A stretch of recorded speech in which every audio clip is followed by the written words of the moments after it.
कोयला घोटाले के संदर्भ में उच्चतम न्यायालय के फटकार के बाद अब प्रधानमंत्री का पद पर बने रहना ये ठीक नहीं है और इसलिए हमने पहले से ही उनका इस्तीफा मांगा।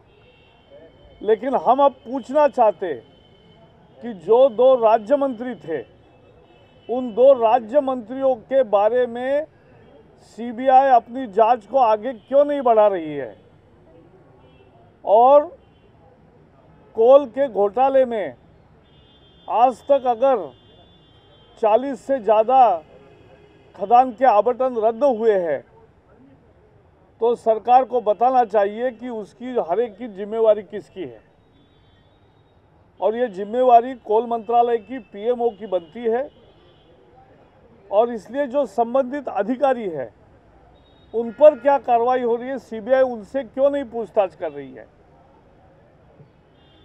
सीबीआई की जांच जिस तरीके से और जिस गति से होनी चाहिए नहीं हो रही है और इसलिए ये मुद्दा हम इस आने वाले सत्र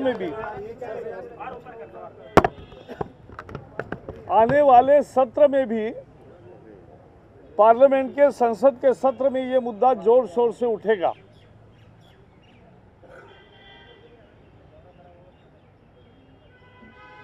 The CBI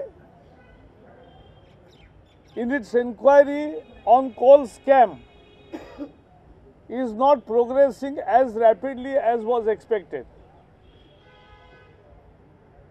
Though it is monitored by Supreme Court, CBI can definitely quiz the two Minister of States, the concerned PMO officials and the coal ministry officials.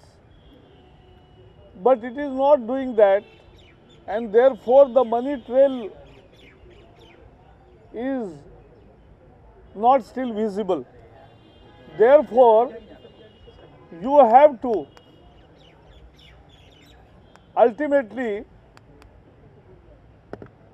CBI must now inquire these two ministers and the concerned officials.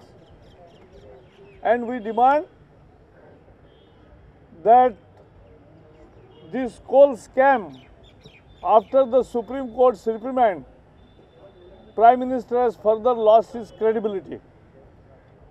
And therefore, we are saying that he has to resign. It is not a part of our habit, but there is a rationale for it.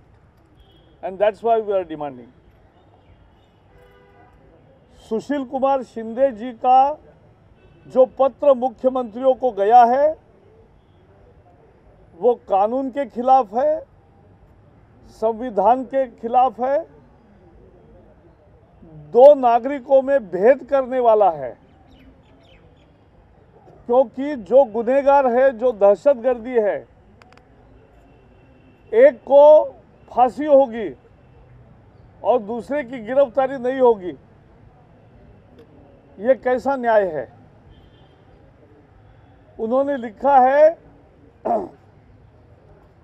that nobody from minority should be arrested illegally and if somebody is illegally detained, अगर किसी को गैर कानूनी तरीके से पकड़ा है तो उसको छोड़ना चाहिए। अरे गैर कानूनी तरीके से किसी को भी पकड़ा हो उसका मजहब कहाँ आता है। गैर कानूनी तरीके से हिंदू, मुस्लिम, सिख, ईसाई, पारसी कोई भी हो, अगर किसी को भी पकड़ते हो तो छोड़ना चाहिए।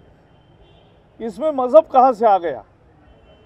ये कांग्रेस की सांप्रदायिक सोच है जो संविधान के खिलाफ है, जो कानून के खिलाफ है और जो संघ राज्य पद्धति के भी खिलाफ है। और इसलिए ये मुद्दा भी हम आने वाले संसद के सत्र में हम मांग करते हैं कि ये पत्र वापस लिया जाए। Sushil Kumar Shinde has written a very unconstitutional and illegal letter to all the chief ministers,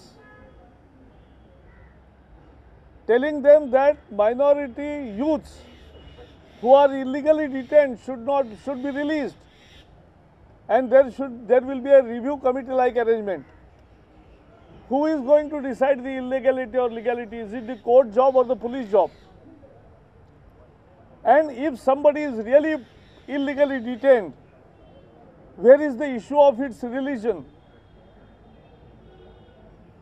If anybody Hindu who is illegally detained, should he be allowed to be illegally detained further? And if he is minority, he will be released, and if he is majority, he will not be. This is unconstitutional. This is completely communal discourse. It's a vote bank politics. And therefore, we demand that he should immediately withdraw the letter.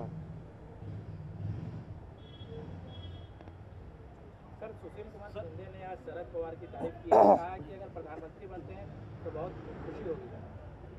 सुशील कुमार शिंदे जी को अब किसी दूसरे को प्रधानमंत्री बनाने की नौबत नहीं आएगी, क्योंकि प्रधानमंत्री देश ने चुना है नरेंद्र मोदी को और वही नतीजों में आएगा।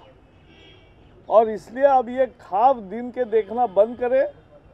एक तरह से उन्होंने भी मान लिया कि कांग्रेस के राजपुत्र तो नहीं बन रहे, कांग्रेस का तो कोई प्रधानमंत्री नहीं बन रहा है, और इसलिए देश की जनता ने केवल परिवर्तन का फैसला नहीं किया है, सार्थक परिवर्तन का फैसला किया है, जहां अनुभव, प्रशासन, सुशासन और गति से आर्थिक तरक्की, ये लोगों की चाहत है और उसके प्रतीक है नरेंद्र मोदी।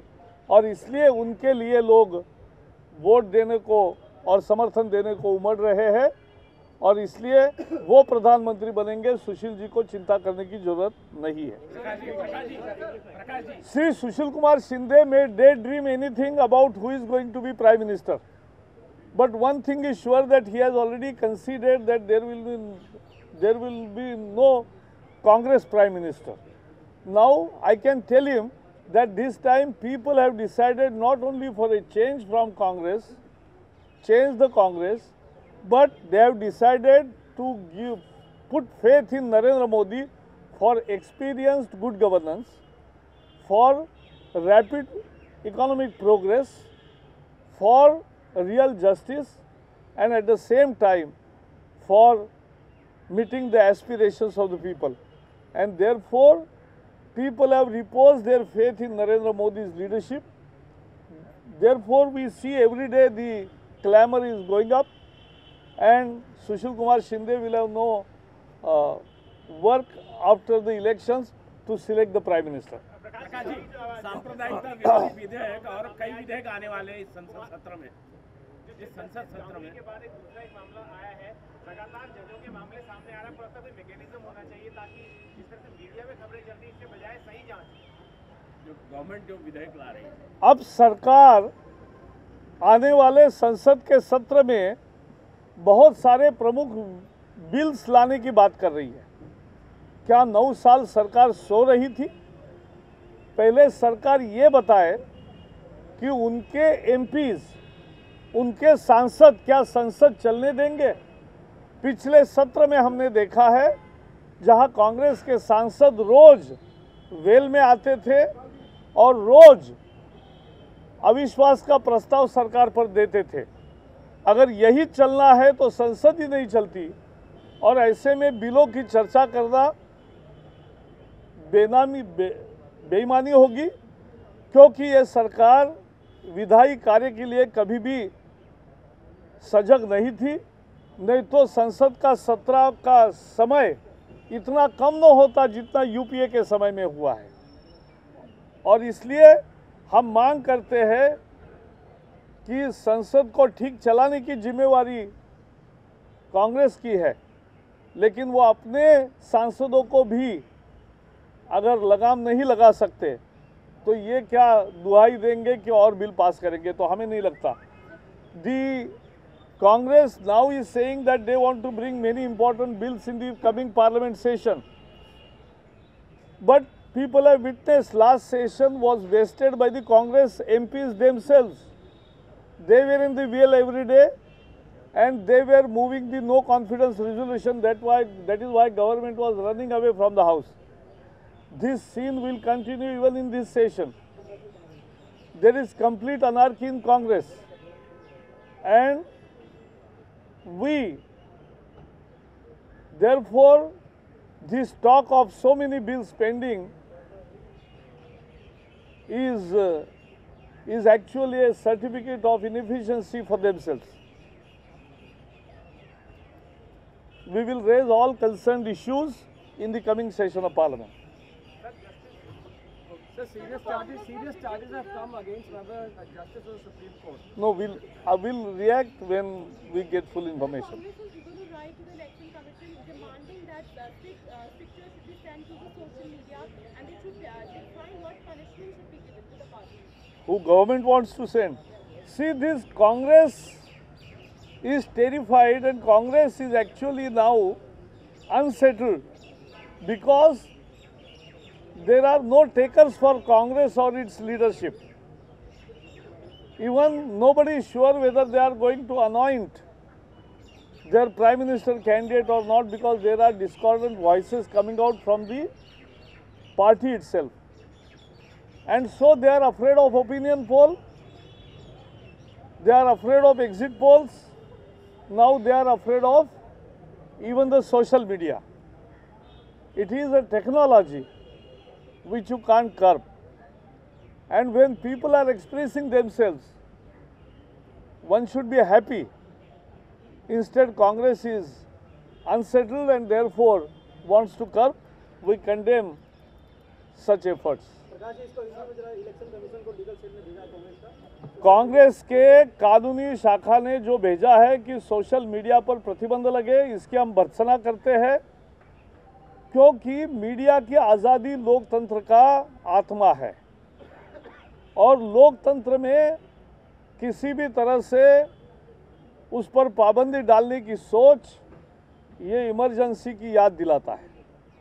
और इसलिए कांग्रेस का अब ज़्यादा समर्थन कहीं भी नहीं हो रहा है, वो भी मान चुके हैं कि वो हार रहे हैं और इसलिए वो ओपिनियन पोल पर भी बंदी डालना चाहते, वो एग्जिट पोल पर भी पाबंदी डालना चाहते और अब वो सोशल मीडिया पर भी पाबंदी डालना चाहते। आने वाले दिनों में वो कहेंगे कि इलेक्ट्रॉनिक मीडिया और प्रिंट मीडिया पर भी हम पाबंदी डालेंगे। तो ये तो इमरजेंसी के दिन आप वापस नहीं ला सकते वो, और इसलिए इसकी हम भर्त्सना करते हैं और मुझे आशा है कि चुनाव आयोग ऐसी सुझावों को बिल्कुल स्थान नहीं देगी। सर, कुछ वीडियो सामने आए हैं जिसमें जब भी पाकिस्तान की तरफ से सीज फायर किया जाता है उसकी बाकायदा रिकॉर्डिंग की जाती है और ऐसा माना जाता है कि इसे आतंकवादियों को दिखाया जाता है। नहीं, वो देखने के बाद हम कहें। जी, आज लंबी चौड़ी मीटिंग हुई, मोदी जी थे, आप भी लोग थे, क्या मीटिंग हुई? आज मोदी जी भारतीय जनता पार्टी के कार्यालय में आए थे और जो हमारी आने वाले सप्ताह में राष्ट्रीय परिषद की बैठक है उसके बारे में क्या क्या तैयारी हुई है, तो नरेंद्र मोदी जी और राजनाथ जी ने उसका जायजा लिया। कल भी एक बैठक राजनाथ जी ने की थी सभी प्रमुख नेताओं के साथ और आज दोनों ने फिर से एक बार उस तैयारी को आगे बढ़ाते हुए उसका भी जायजा लिया। आपको बताएंगे।